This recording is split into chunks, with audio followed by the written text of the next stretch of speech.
I don't talk about that version of my life very often. Not because it's too dramatic, or because it sounds unbelievable. Honestly, it's the opposite.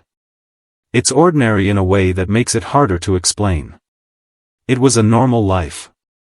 The kind of life you don't question. A home that smelled like laundry detergent and dinner. Shoes by the door. A calendar full of small responsibilities. The quiet comfort of thinking you know what tomorrow looks like. And then, suddenly, that comfort was gone. I still live in the same world, technically.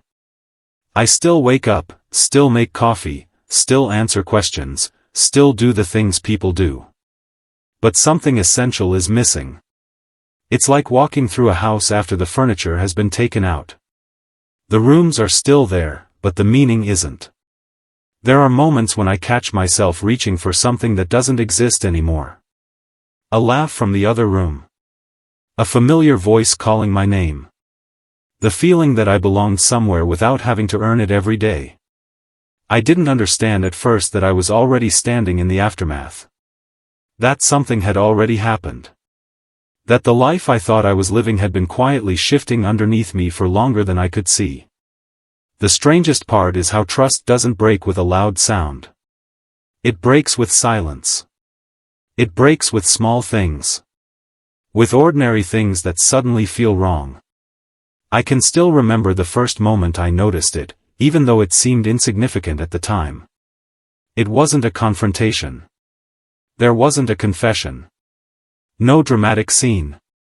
Just a feeling. A pause where there shouldn't have been one. I had walked into the house expecting the usual rhythm, some noise, some movement, the comfort of knowing what was waiting for me.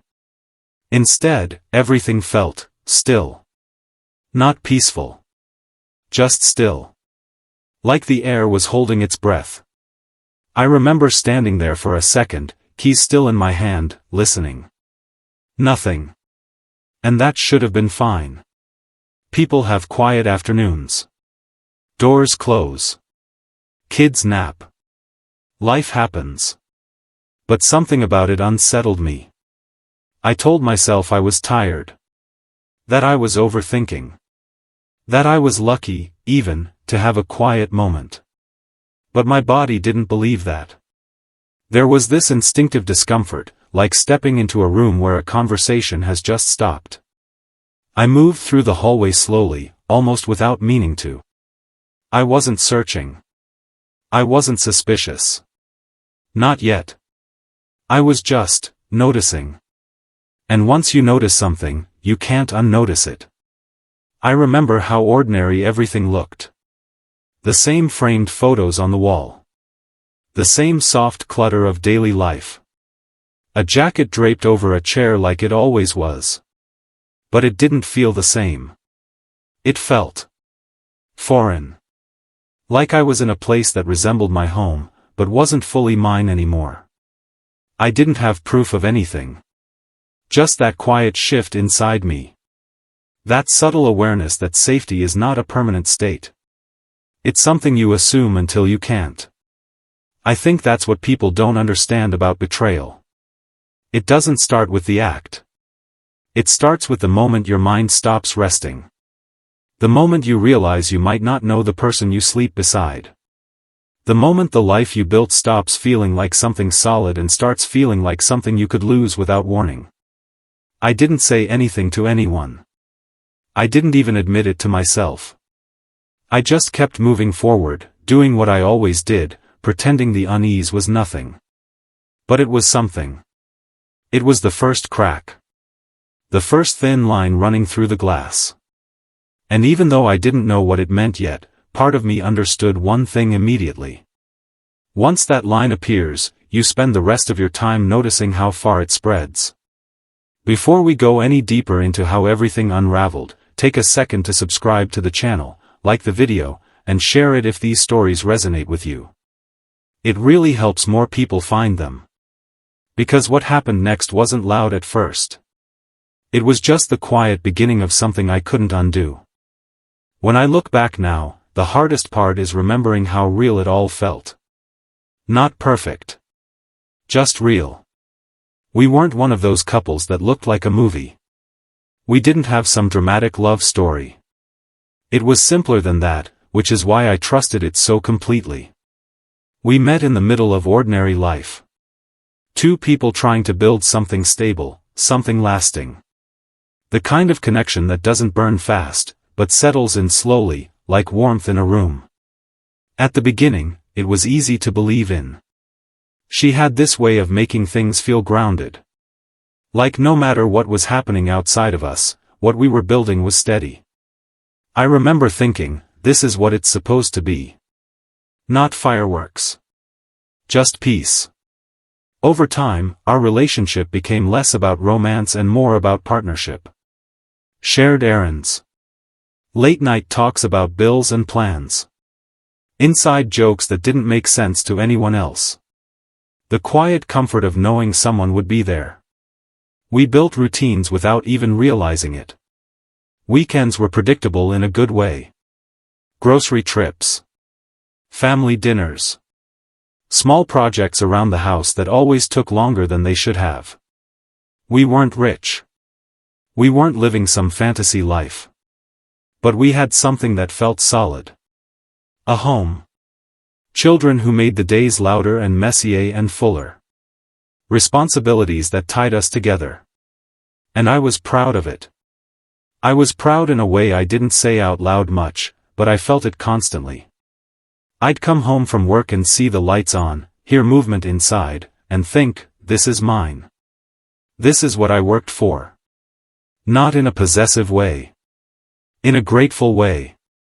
Like I'd been given something worth protecting. There were hard moments, of course. Stress. Arguments over stupid things.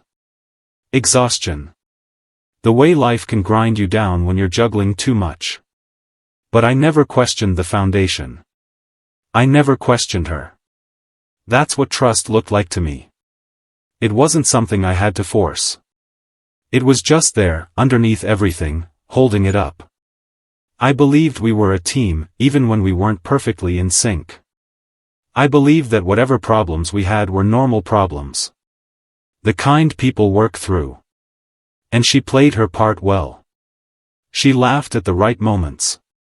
She asked about my day. She remembered birthdays and school events and the small details that made our life feel stitched together. There was nothing obvious missing.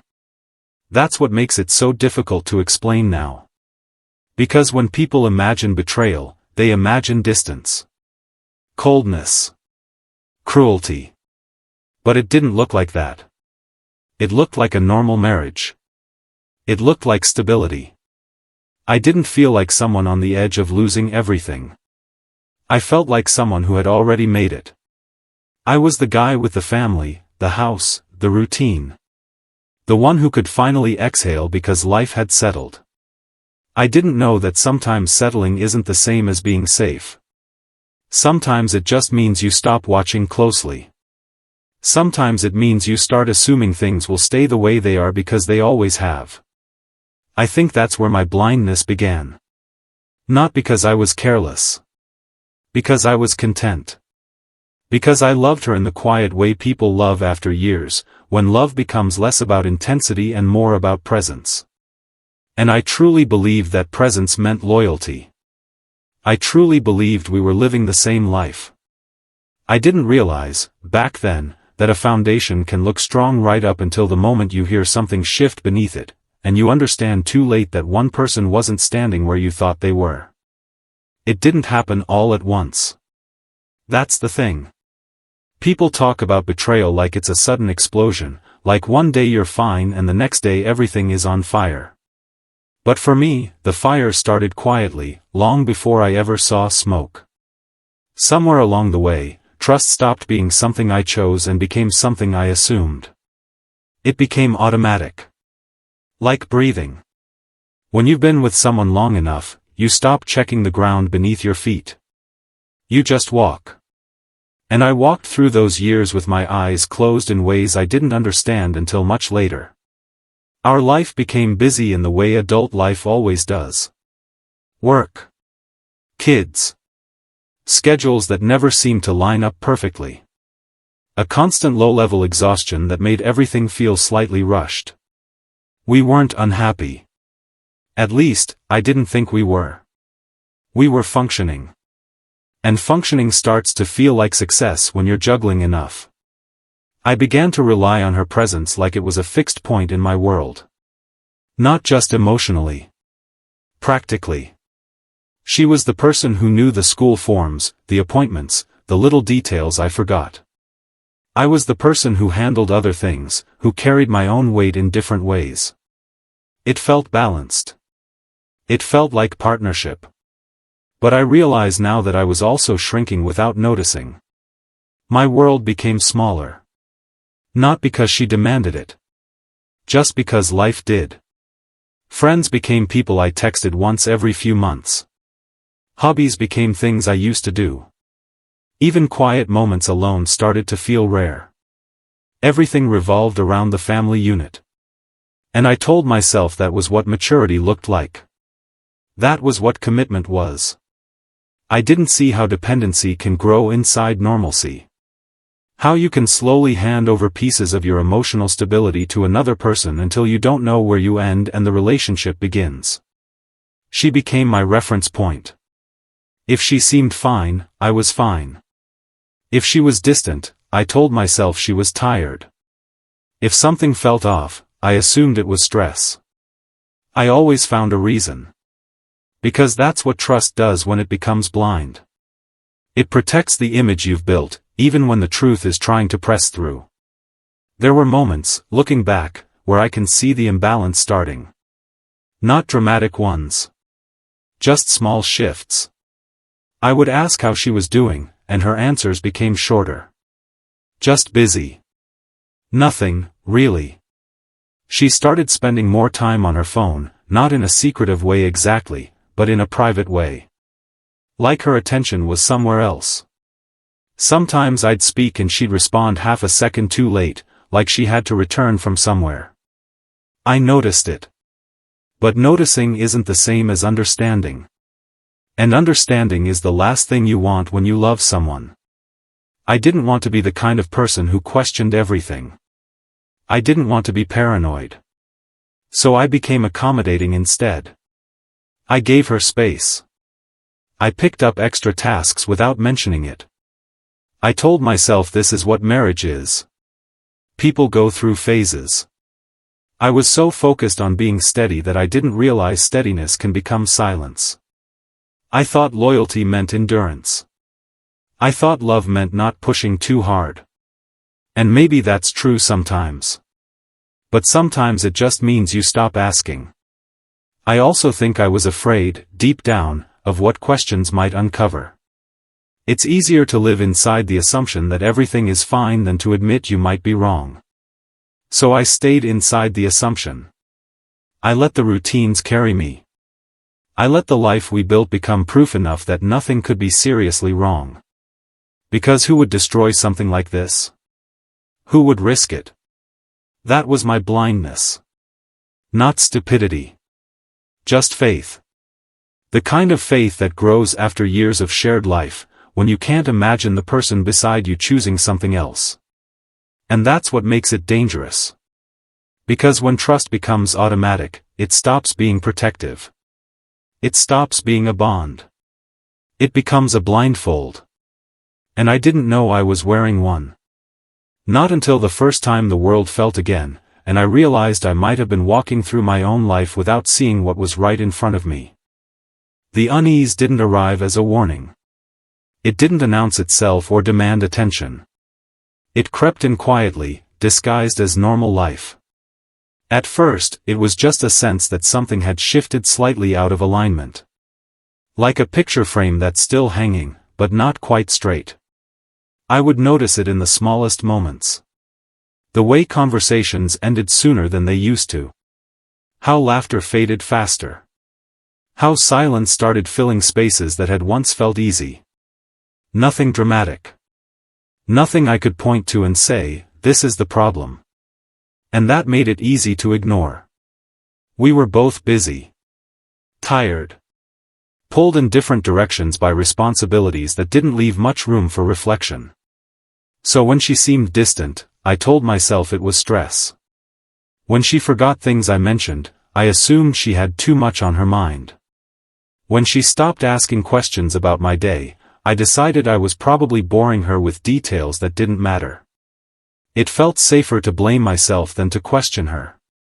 There were subtle changes in her habits, too. She started stepping outside to take calls more often. She'd say, "I just need some air," or, "It's loud in here." Which was true. Our house was rarely quiet. But it was the consistency of it that unsettled me, even though I couldn't explain why. Her phone was always close. Not hidden. Just present. Face down on the table. In her hand during pauses in conversation. Checked quickly, then put away. I noticed the timing more than anything. Messages that arrived late at night.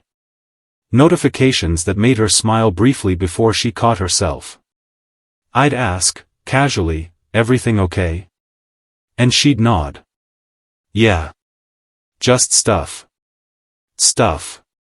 That word became a kind of shield. It explained everything and nothing. I didn't push. I told myself everyone deserves privacy. I told myself not every thought needs to be shared. I told myself that trust means not interrogating the person you love. But trust shouldn't feel like swallowing discomfort. I didn't know that yet. What I did know was that my body reacted before my mind did. There was a tightness in my chest I couldn't shake. A restlessness that made it hard to relax even during quiet moments. I'd lie in bed next to her, listening to her breathing, and feel a strange distance, even though nothing obvious was wrong. Sometimes I'd wake up in the middle of the night and find her already awake, staring at her phone. When I asked if she couldn't sleep, she'd say, "Just thinking." Thinking about what? I never asked. I didn't want to sound suspicious. I didn't want to be that person. There were also changes in how she reacted to me. Not cruelty. Just impatience. Small sighs when I asked simple questions. A sharper tone when I interrupted her. Moments where I felt like I was intruding, even in my own home. I started choosing my words more carefully. Timing my conversations. Waiting for the right moment that never quite came. And slowly, without realizing it, I began to doubt my own perceptions. I'd notice something, feel that internal warning, and then immediately talk myself out of it. "You're imagining things. You're tired. You're being dramatic." The irony is that I trusted her so much that I stopped trusting myself. That's how slow burn unease works. It doesn't scream. It whispers. And because it whispers, you lean away from it instead of toward it. You convince yourself that discomfort without evidence isn't worth addressing. That love means patience. That stability means endurance. I kept telling myself there would be a moment when things made sense again. When the distance would close. When whatever phase this was would pass. But instead, the unease settled in. It became part of the background noise of my life. Something I carried with me without naming. Something that followed me from room to room. And the worst part was knowing, deep down, that if I ever allowed myself to look directly at it, I might see something I wasn't ready to accept. So I kept looking away. Right up until the moment when looking away was no longer an option, and the truth stopped being something I could explain away as nothing. It happened on a day that wasn't supposed to matter. That's what makes it feel unreal when I replay it. There was no build-up. No sense of destiny. No storm clouds gathering overhead. Just an ordinary interruption. A plan that changed. A meeting that ended early. I remember driving home with that small, almost childish thought of surprising them. Not with anything big. Just showing up. Walking in while the day was still bright. Catching a moment I normally missed. I thought it would be nice. I thought it would be simple. The street looked the same. The house looked the same. Nothing about the outside warned me that my life was about to split in two. When I opened the door, the first thing I noticed was the quiet. Not peaceful quiet. The wrong kind. The kind that makes you instinctively slow down. I stood there for a second, listening. No voices. No movement. I called out, casually at first, "Hey. I'm home." Nothing. I stepped inside, closing the door behind me, and the sound of the latch felt too loud. The air in the house felt thick. I remember thinking, maybe they went out. Maybe she took the kid somewhere. But something pulled me forward anyway. Not suspicion, exactly. Just that same unease I'd been carrying. Like my body already knew what my mind was still denying. I walked through the hallway. Everything looked normal. Shoes by the door. A bag on the counter. A half-finished cup of something near the sink. Signs of life. But no life. I moved toward the stairs, calling her name again, louder this time. Still nothing. And then, as I reached the top step, I heard it. A sound. Not a crash. Not shouting. Just, a voice. Low. Unfamiliar. At first my brain didn't process it. It was like hearing a radio playing in another room. Something you notice without understanding. I froze. My hand rested on the railing, and I felt this strange weight settle into my stomach. I took another step. The voice came again. Quiet. Intimate. Not meant for me. My heart started beating in a way that didn't feel like fear yet. More like disbelief trying to catch up. I remember thinking, there has to be an explanation. There has to be something normal this could be. A repairman. A neighbor. Anything. But the house wasn't the kind of place where strangers wandered upstairs. My feet moved before my thoughts did. Slowly, almost carefully, like I was afraid of making noise. Like I was afraid of confirming something. The door to our bedroom was slightly closed. Not fully. Just enough. And I stood there for a moment, staring at it, feeling like the air had drained out of the hallway. I could hear my own breathing. I could hear the blood rushing in my ears. My hand lifted, almost automatically, and pushed the door open. Time doesn't stop, but it feels like it does. The room was there. The same bed. The same familiar space. But what was inside it didn't belong to my life. There was someone else. A man I didn't recognize. And my wife. She turned her head toward me, and there was no scream. No shock. Just a look that landed somewhere between resignation and panic, like she'd been caught in something she'd rehearsed in her mind 100 times. The man looked at me like I was the interruption. Like I was the one who had walked into the wrong room. That detail still burns. Not anger. Humiliation. The sense that I was suddenly out of place in my own home. I couldn't speak. I didn't say her name. I didn't ask why. My mouth was open, but nothing came out. Because what do you say when the world you trusted collapses in front of you? I remember how ordinary the room still looked. A sweater folded on the chair. The curtains half drawn. A normal day continuing outside the window. And yet everything inside me was breaking. The betrayal wasn't just what I was seeing. It was what it meant. It was the realization that my life had been happening in two versions. The one I believed in. And the one I didn't know existed. The home I thought was safe felt in an instant foreign. Like I had stepped into someone else's story. I don't remember exactly how long I stood there. Seconds, maybe. It felt endless. She said something, my name, I think. Or maybe it was just a sound. The man shifted, like he was about to speak, but I didn't want to hear his voice. I didn't want to hear anything. Because once you hear it, it becomes real in a way you can't undo. I backed away slowly. Not running. Not shouting. Just retreating like someone leaving a burning building without understanding how the fire started. And as I closed the door behind me, the quiet returned. But it wasn't the same quiet as before. This was the quiet after something irreversible. The moment when you realize that whatever you thought your life was, it's already gone. I don't remember walking back downstairs. I know I did, because I ended up outside, standing in the driveway like someone waiting for instructions. But the minutes in between feel blurred, like my brain refused to record them properly.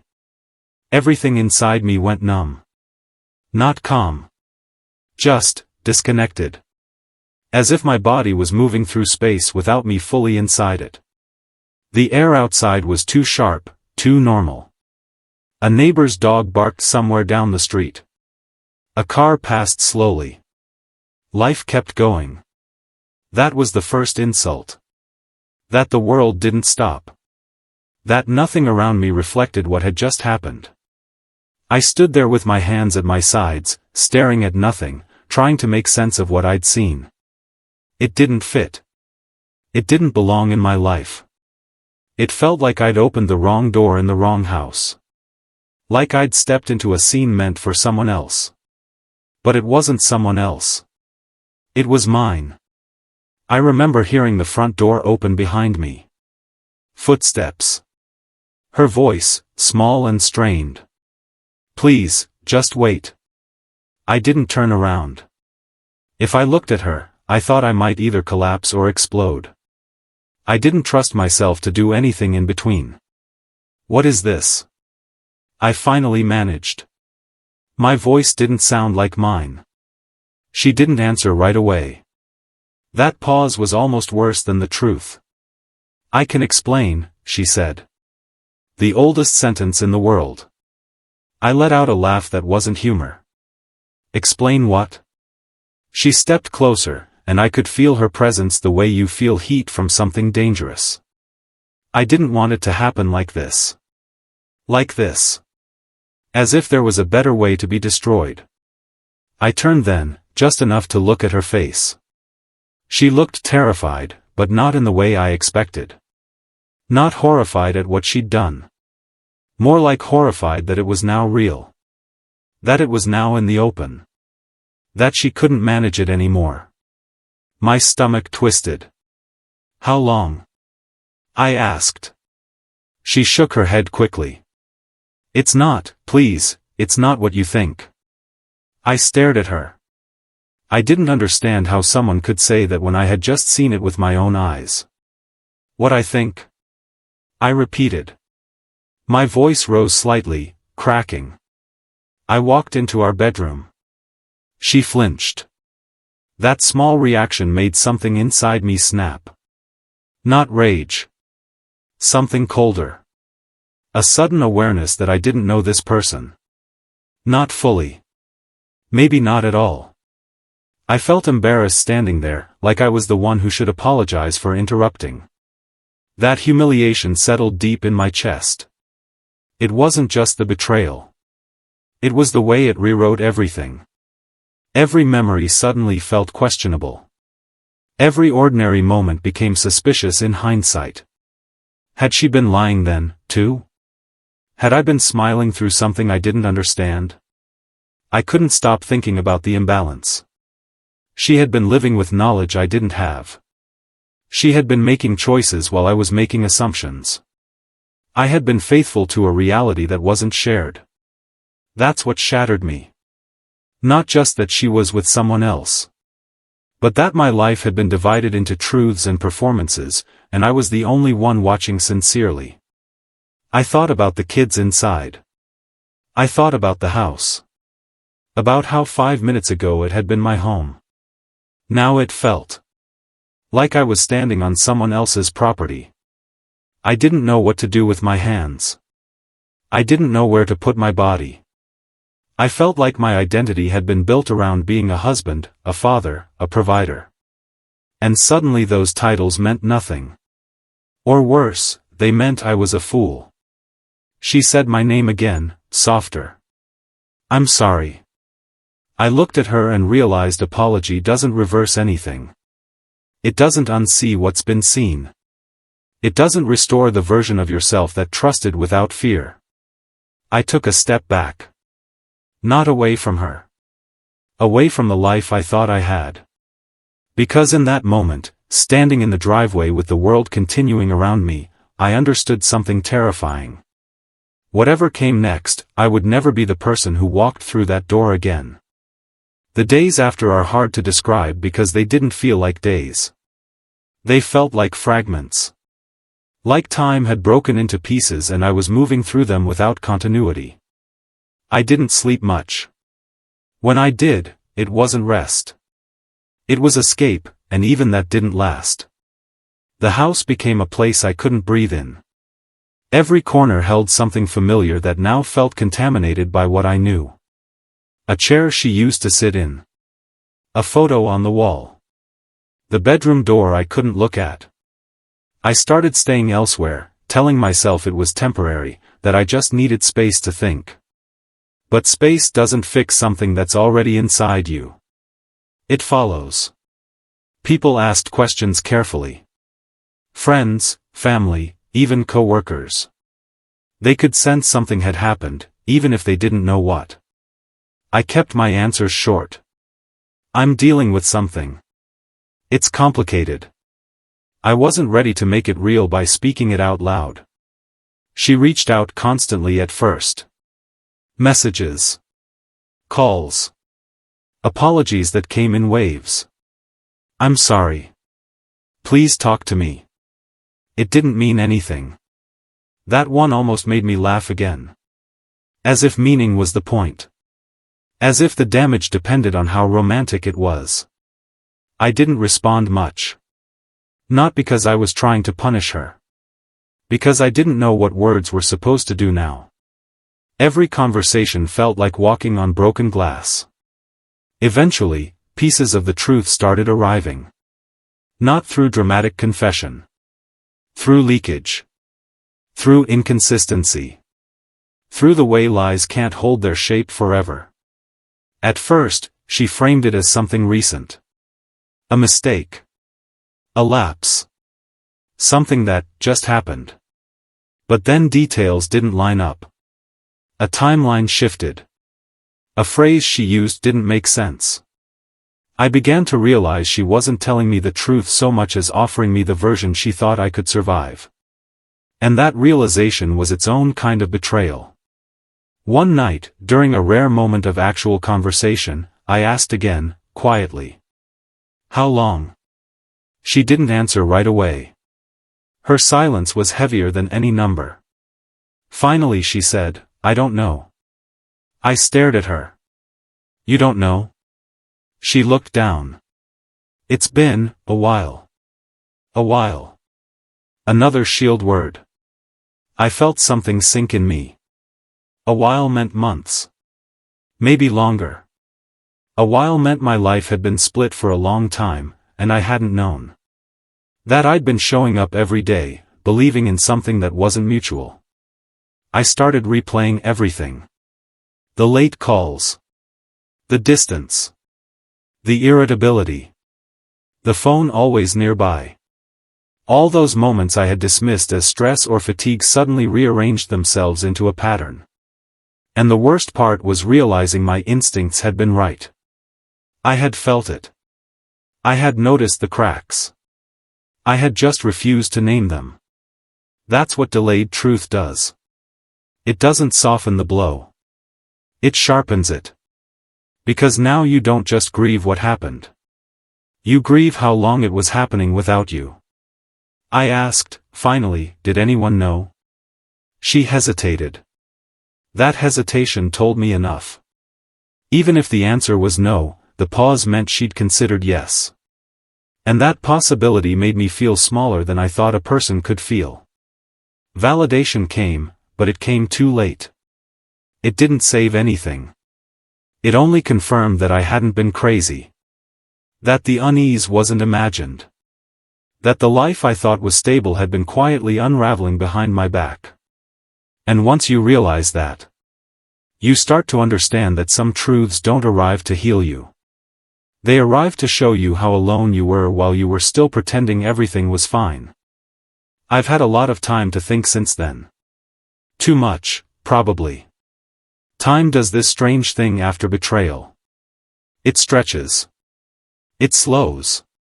It forces you to sit with questions that don't have clean answers. People assume healing means moving on. Starting over. Finding closure. But that isn't what it feels like. It feels more like learning how to live without the version of yourself that trusted easily. That believed stability was permanent. That thought loyalty was something you earned just by showing up. I don't wake up angry anymore. Not most days. What I feel now is quieter. More complicated. There's grief, of course. For the life I thought I was living. For the years I can't look at the same way again. There's also a kind of mourning for my own blindness. Not because I was stupid. Because I loved. Because I assumed that the person beside me was standing in the same reality I was. That assumption rewrites everything once it's gone. Even good memories feel unstable. You start asking yourself strange questions. Was that laughter real? Did that moment mean the same thing to both of us? Or was I already alone without knowing it? I've learned that betrayal doesn't just take a relationship. It takes certainty. It takes your ability to rest inside your own life. Even now, when things are calm, there's a part of me that stays alert. Watching. Listening. Not out of paranoia, but out of experience. I don't think that makes me damaged. I think it makes me changed. And maybe that's the part people don't talk about enough. The way betrayal reshapes your moral landscape. It forces you to confront uncomfortable truths about trust, responsibility, and choice. Because betrayal isn't just an action. It's a decision repeated over time. A series of moments where someone chooses themselves while letting another person continue believing in a shared world. And that raises a question I still don't know how to answer. Is betrayal defined by the act itself? Or by the life it steals before you ever realize it's being taken? I don't know if I would have preferred to find out earlier. I don't know if more honesty would have saved anything. What I do know is this. Living inside a lie, even unknowingly, changes you once the truth surfaces. You don't just lose a partner. You lose a sense of safety that's hard to rebuild. I'm more careful now. Not closed off. Just more aware of how fragile trust actually is. And how easily a normal life can exist in two versions at the same time. One where everything feels solid. And one where someone is already preparing to leave it behind. So I'll leave you with the question I keep coming back to. If you were loyal to a reality that wasn't shared. If you built a life believing in something that only existed for you. Is the greater betrayal what they did? Or the years you can never get back once you realize you were the only one who believed it was real?